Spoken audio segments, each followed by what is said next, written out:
Hi, good morning. Doing another coffee with Brent out here on the deck while working from home. And I do have a talk. Sometimes I get out here and, oh, look at me. I matched the blue sky. Yeah, look at this sun coming up over there. Can you see it? The camera's having a hard time focusing, but believe me, it's kind of pretty. It's kind of pretty. Um, Sometimes I don't really have something to say, but today I really want to talk about something that I've been thinking about. It's especially true right now during the COVID-19 issues that are going on, but really all the time. It should be something we practice all the time, and that's discernment. Discernment is one of those funky little words. I think people in churches use it more than anybody, just about anybody. Discernment has to do between understanding not just right from wrong, good from bad, better from best. And I've been especially concerned about it because there is a lot of headline.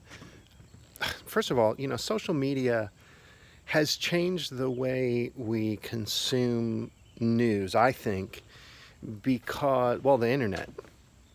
Because it used to be you got a nightly news report and you had a newspaper, and then maybe once a week you had some more in-depth journalism in something like Time or Newsweek or New York Times Sunday or whatever.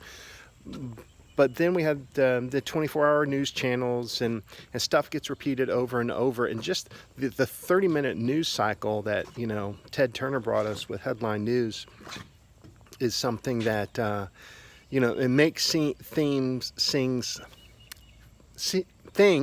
seem bigger than they are. It happened once. They get reported 48 times in a day. Add on top of that the crawl that goes on the bottom of the screen. The crawl might repeat every 5 or 10 minutes the same news. So it really makes things seem bigger than they are. Then social media comes along, and now news is not just where we go looking for it. Like if I go to CNN.com, obviously I'm looking for news. If I, turn on the TV and go to the Bloomberg channel, I'm looking for news. But in Facebook, people share news. We like and follow local news channels. Probably because we want to know what's going on in our area, but that's not enough for local news channels. They've got to survive, so they share stories from all over the world, and that's the kind of stuff that's been getting on my nerves lately, because the things that are being shared, well, first of all, going back to how it's changed how we consume news, we don't read the stories, we just read the headlines. A lot of these, a lot of the content producers on Facebook, they need you to click, because they need you to go to their page, because they've got ad revenue that they're trying to generate by you reading the story. If the story's well written, that's fine. Stories aren't always well written. A couple of things recently, there was posted on Twitter a tweet from a local news channel that said a person died after they took the medicine that President Trump touted to fight the coronavirus, this novel coronavirus. It was not true. This is not a political statement. This is just about bad journalism, by the way. He took chloroquine. This person consumed chloroquine, which I think was a fish tank cleaner, thinking that, oh, this is going to fix me or keep me from getting this novel coronavirus. So that's just like bad reporting. But a lot of times that stuff is taken for gospel truth.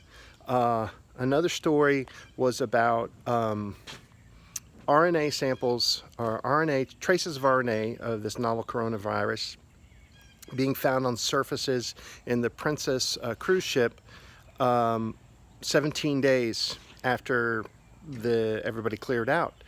And people say, oh, well, there you go. See, it lasts longer than the 3 days, and everybody took it to mean that, or not everybody, shouldn't say everybody, that's wrong, I apologize. But a lot of people took it to mean, well, you can get sick from it, a lot longer than people said. That's not what it means. you have to read with discernment.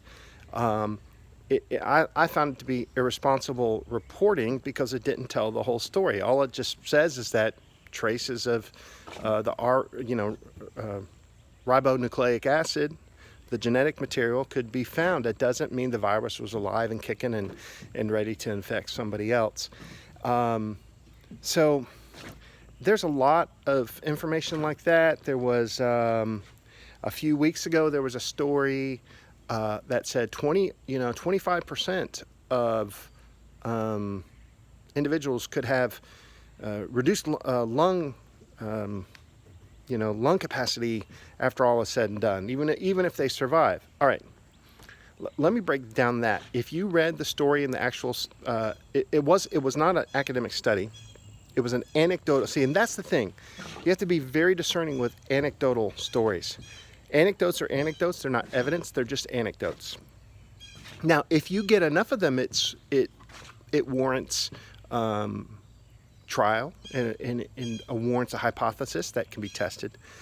But the anecdotal evidence was this doctor they had treated 12 people. 2 or 3 of them, after they recovered, were out of breath, more out of breath after doing some activity. So that is a very small sample size. By the way, if you're taking statistics, it's a super small sample size. You can't really take anything reliable out of such a small sample size. And then, secondly, what was like the objective data and markers for saying that this person was, I guess saying, oh, they seemed a little out of breath is so relative. You would need to test that against their physical condition and, before they got sick. So it was really bad data, not data at all, poorly reported. And so it's basically giving people more stuff to freak out about. So if you use a little discernment, it takes a little more effort. We typically like to see a headline. We don't read the news article. We comment on it. And if you go read through the comments, a lot of people who have read articles will say, did you even read it? That's not what it said. It said the opposite. So be discerning about what people are sharing. People want to share bad news and people want to share good news.